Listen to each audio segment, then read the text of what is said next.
I think DJ Lagway is going to be awesome. I think he's going to be really good. I think that all you saw last year was real, but I also think that when just in the same conversation of he's the best quarterback in the SEC, I'd love to let that discussion marinate a little bit more. I reserve that a little bit more for a Garrett Nussmeier or Lenore Sellers. Was impressed with Lagway. It's kind of the preview in the movie trailer that you were talking about before. Where are you on Lagway right now? Where are you on Florida?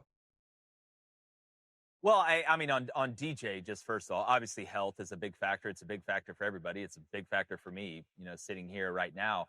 But as far as natural ability, obviously physical size, but just God-given arm talent. And I say the same thing about Lenore Sellers. I actually think there's a lot of crossover between the way DJ plays and the way that Lenoris plays and their physical makeup and ability. It's one thing to be physically big and to be able to throw the fastball. Well, that's great, right? But at the end of the day, that's how you turn into Joe Milton. The difference is, and I got a lot of respect for Joe. He's played a lot longer than I did. But when you look at the natural passing ability of Lenoris and DJ Lagway, they have the gift. Mike Leach said it's tough to put accuracy into a person. You're pretty much born with it. But it's not just accuracy. It's tempo, it's arm manipulation, it's ball manipulation. What separates DJ and Lenoris is not just their physical size or their running ability.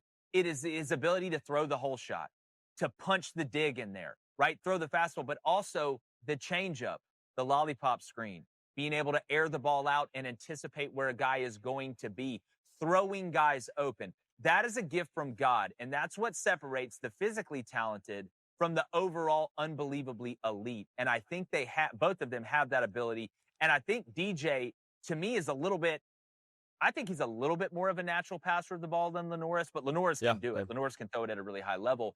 But again, with Florida, I like the way the roster looks. We were one of the few outside of my brother, God bless him, that didn't just want to push Billy Napier on the raft and push him off the river and have all the villagers sing the songs with the torches lit.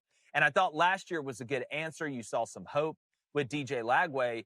And the roster, I look at the line of scrimmage. I think you got to feel pretty good about it, especially defensively in the front seven. But that schedule, right? And when you have a brutal schedule like that, and Florida's got one of the toughest, I think Wisconsin actually has the hardest. Oklahoma's right there. Florida's right there. Arkansas's right there. Mississippi State's basically every week's going to be like getting jumped by a group of ninjas with baseball bats. But when you play a brutal, tough schedule like that, it really leans on your depth, right? You need a lot of depth to win anyway. It's about your first 46. It's not about your first 22. That's how you win championships. But when you play these type of physical games week in and week out that Florida is going to play, it is going to test your 2 deep and your 3 deep. And if Florida can get to a point where if the guy inevitably goes down on the line of scrimmage that we're going to see, they can plug and play and just be okay and let those skill guys take advantage of the ability that they have coming back around DJ, I think Florida has a chance to make some noise. And I think Florida's in that bucket of Oklahoma and some of these others that if you go 9-3, you have a legitimate shot to make the college football playoff. Yeah. So I'll be interested to see when that depth is tested, how does Florida respond in the middle and in the back half of the season? That's going to write the story of how high the ceiling is for this year's team with Billy Napier. Especially, Jake, just what you mentioned, if it's the right looking 9-3, where it's lost to Texas by a field goal, lost to Georgia by a touchdown, lost to, fill in the blank to whoever else you want to say they lost to. Like, if it's all close losses to good teams in a good-looking fashion, like, it's definitely a conversation to think that Billy Napier could go from, hey, he's going to be fired, I was right there with you after A&M, to Florida maybe deserves a spot in the college football playoff. The thing that I like about this Florida team, Jake, just what you said, the roster, I think, around Lagway is good enough to where you don't have to ask him to be Superman AR every single week. I like the scars on this team, man, because the last 2 years now, we've seen Florida in the months of October and November where we all have social media, players included, and they're seeing people tweeting about how Napier's going to be fired, he should be this, he should be that, and then they continue to just put their head down, finish strong, and play for their guy. Last year we saw against Ole Miss and LSU, teams that were at that point in their season thinking they could be playoff teams. Ole Miss had written their ticket to get in the college football playoff at that point when they played Florida, and they continue to be gritty, and just clearly Billy Napier's installed a solid culture in Gainesville. How much do you read into that relative to what they could be here in 2025? You think it's a thing they got to start fast, get some mojo? Is it a thing that you think is now this is Florida's identity now under Billy Napier with how long he's been there? What's your take on that?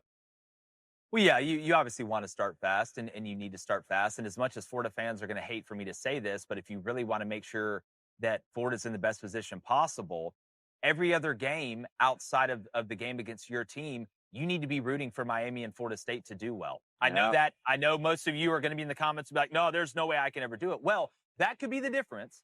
If Miami and Carson Beck have a respectable season and then Florida State's able to turn it around, that could be the bridge that gets you into the playoff at 9-3. So at some point, I know fan is short for fanatical. You have got to do what is best for your team. And that's hoping that the teams on your schedule have a good year outside of that. I say the same thing to Oklahoma and Michigan fans. I say the same thing to LSU and Clemson fans. I say the same thing to Auburn and Baylor fans, right? You become a quote unquote fan of that team, as hard as that is to swallow, once that game is over, because it makes you look better. It's like having a really good looking ex. Well, if she's that good looking, you probably got a chance when that other girl looks you up on social media. She knows she's not out here competing in AA like this is the show. So as far as the scars, it's a good point because I think, obviously you don't want a ton of adversity for your team, right? Sure. You want them to be focused and having fun, and having fun is winning. At least that was the way that I was raised. Some agree, some disagree.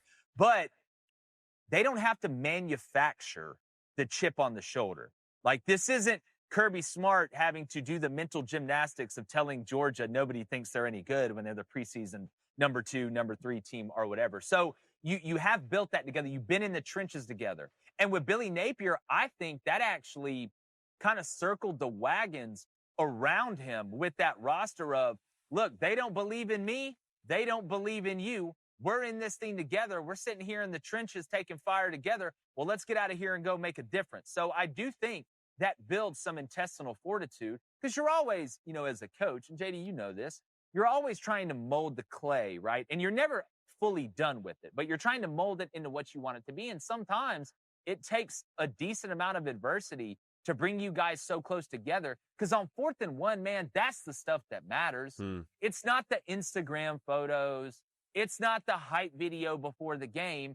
It's when we call timeout and it's 4th and 1 and we're going for it and we're on the sidelines and I'm looking you in the eyes and you're looking me in the eyes. It's that helps me fight for that extra yard. It's that when I go back block that defensive lineman, I'm trying to throw him next to the hot dog stands, because I'm doing it for y'all because they didn't believe in us as a unit, and we got to go out and prove it.